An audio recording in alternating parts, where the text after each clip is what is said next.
dance on my way out, but I have two big things in my back pocket, and I thought they would fall out. So I wore my t-shirt today because I often forget what I'm going to say, so this is my main message. Sorry for the placement. So growing up on my mom's side, there were 8 grandkids. The first 7 were boys.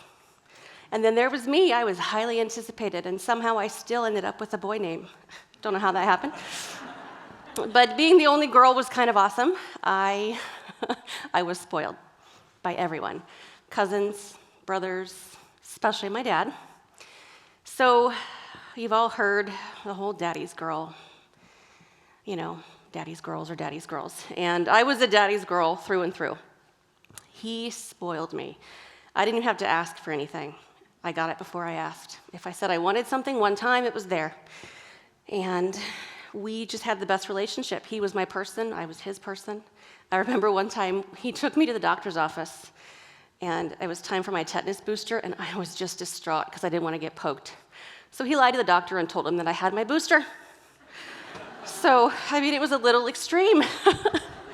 But we just kind of had we were in our own little world. We lived in our own little bubble, and what happens to bubbles? They pop. And it popped when I was 16 years old. I was at cheerleading practice. I was a very busy girl. And my aunt came to pick me up from practice. And that was weird for 2 reasons. Oh, that's 4. 2 reasons. I was 16 and I had a car. I didn't need picked up. And she and my dad had a bad relationship, just kind of some bad stuff I won't get into today. So as soon as she walked in the gym, I was like, oh gosh, who died? If she's here, something bad happened. So we made our way home to my house. My mom was on the couch and she was crying, like I'd never seen her cry before. Still to this day, I've never seen her cry like that. And she told me 2 things. She said, your dad was in a car accident today. Okay, car accidents happen, all right. Is he okay? But then she said the reason he was in the car accident is because there was a murder in the neighboring town, and they think he did it.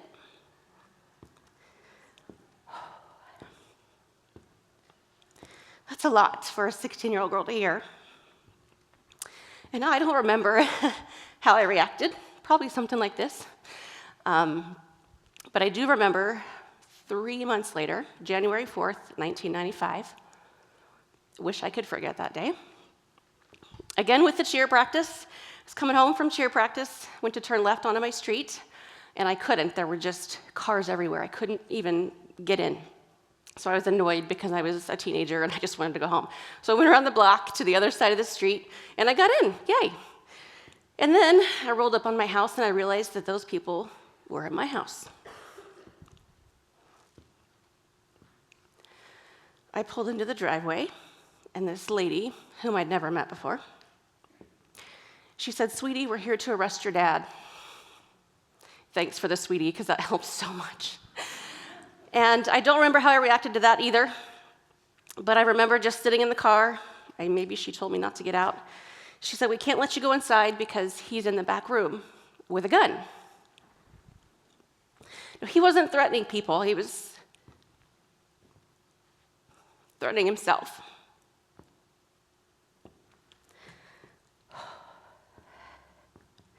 So then she comes back to the car, however long later, and she said, first let me point out, there were like 25 adults there. And I just have to say this because I was 16 at the time. And apparently they couldn't get their job done.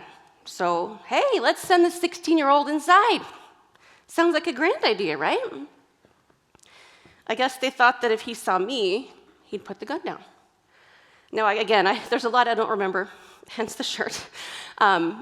I don't know if they talked me into it or told me I had to or gave me a choice, but they walked me into my childhood home, and I walked back to the back room, my parents' room, and my dad was sitting on the edge of the bed with a shotgun right here.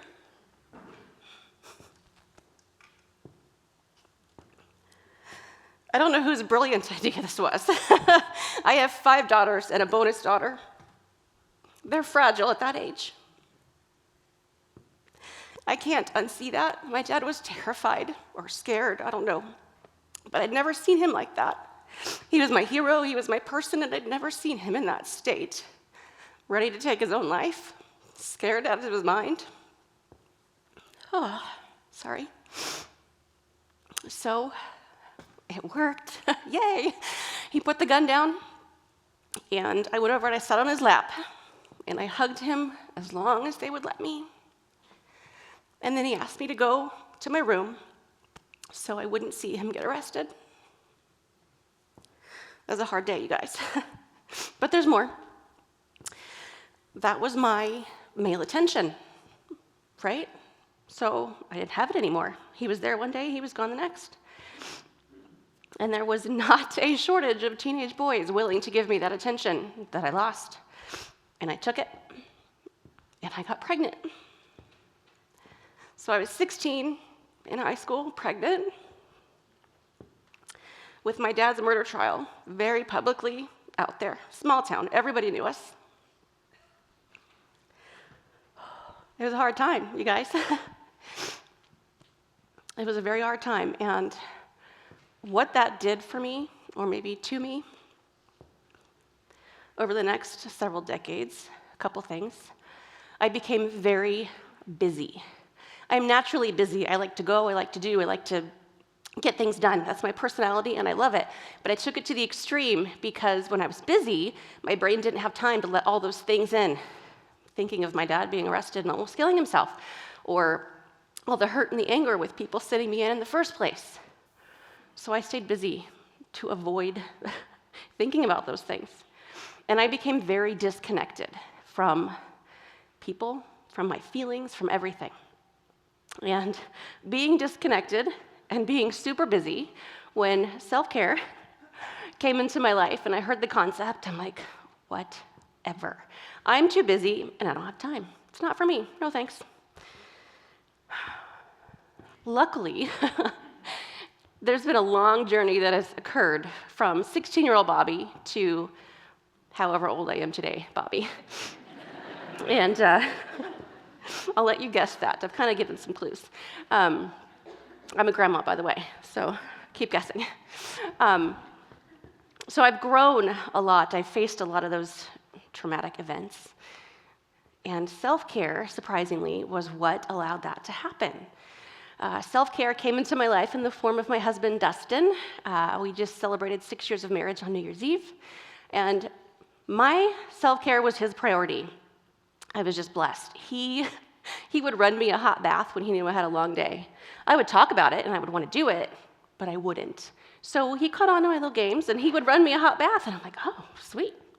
Or if he caught me doing dishes in the kitchen, he would kick me out, and he would finish on me. He's like, I'll do that. Or we have a gajillion kids that can do that. So it was nice to get off my feet, right? Like, I didn't hate it. Kind of liked it. I wasn't initiating the self-care, but I didn't hate it.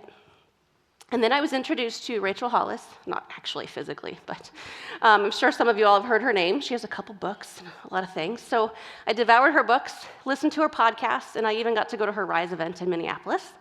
And she has this routine, I guess. She calls it 5 to Thrive. And she issued a challenge to all the people that were there at Rise. And she said, we're going to do this 5 to Thrive for 30 days, or July. How many days? 31? We're going to do this in July, and we're going to do it together. It's like, okay, I'm competitive. I can do this challenge.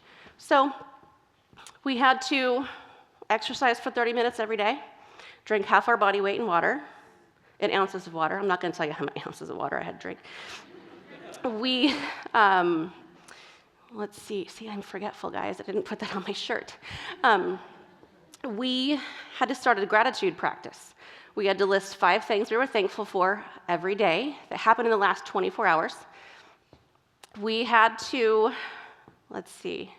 take an hour to ourselves every single day. 1 hour, like uninterrupted time, preferably not split up all over the day. And we had to remove 1 category of food from our diet. I chose dairy, and I love cheese. So set myself up for failure on that one.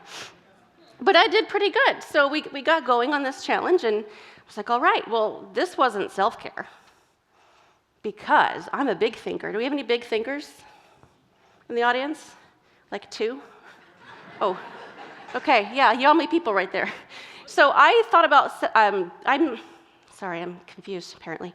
I'm a big thinker, big dreamer, big goal setter. I think big. Like details are not my thing. Stresses my husband out, the poor guy. He's a details guy. So I'm a big thinker. So I took that and I put it on self-care. Like, oh, okay, I don't hate self-care. I'm going to go on a retreat.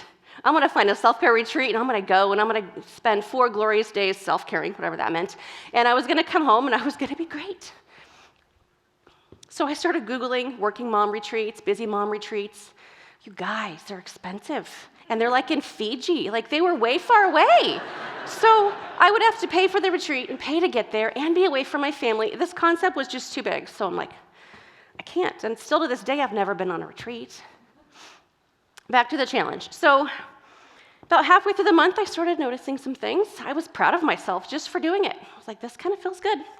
Adulting stuff. And I didn't love getting up an hour earlier, but I loved what I got to do in that hour. You know, I have a gajillion kids. And when I'm awake, I'm mom, so it's just talking. So I loved having that hour. And I have fibromyalgia, and all my pain is like right here. And I found that when I worked out for 30 minutes every day, I didn't hurt. What a concept. But my favorite part was that my stress level was down. Now, I'm not sure if my stress level was, I just had less stress, or more likely, I was able to handle that stress better because I was doing these 5 to Thrive things. And that's when it hit me, is that daily self-care is the antidote to stress. Stress builds upon stress. If you have it and you don't take care of it, it builds like a deck of cards. Deck of cards doesn't go that way. Like a deck of cards, right? And it builds on each other. So you can combat that daily with daily self-care, or you can go on a retreat for 4 days, and then you can come back home to the same life you left behind because you haven't changed anything daily. So it wasn't really a self-care retreat. It's like a vacation. So daily self-care lessened my stress, which was fantastic. But what it also did for me is that hour a day that I mentioned,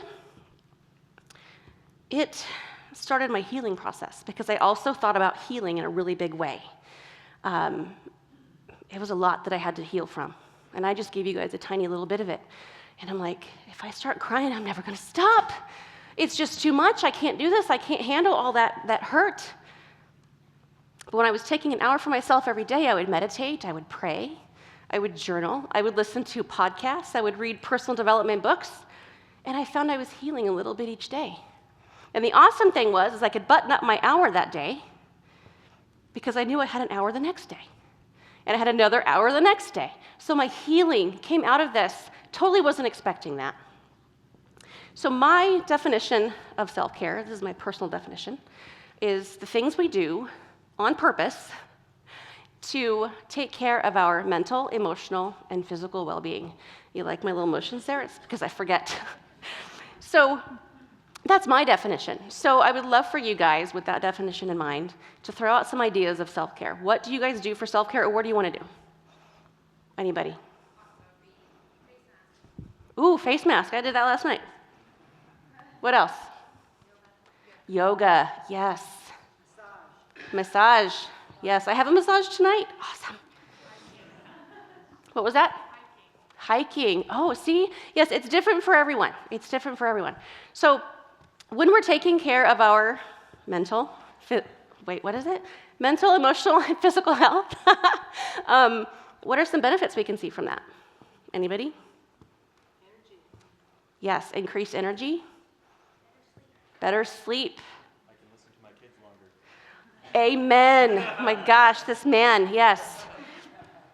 Yes, increased productivity. There are so many things. We could spend all day talking about this, but those are just a few examples of self-care and a few examples of the benefits of self-care. But once I started doing these things, the benefits, they were happening to me. And an awesome thing that I noticed is it happened to everybody else around me too. My self-care benefited other people. So what I want you to do right now is I want you to think of 3 people by name, you don't have to tell me, who rely on you. 3 people who count on you every day. Do you have names? Now I want you to ask yourself, am I okay showing up depleted for them? Or do I want to show up at my best for them? Now, of course, we're all going to pick option number 2. Who said I want to show up depleted for them? That's kind of dark, so that was a moot point. But we're going to pick option number 2, right? Because that's what we want. But often we put self-care in the selfish bucket, right? So I want you to think of this when you're contemplating self-care. Do I want to give Dustin, or you can insert your own name, Dustin's mine. Do I want to give Dustin the best of me, or do I want to give Dustin what's left of me? Now here's an example. A lot of us work. We have families to go home to.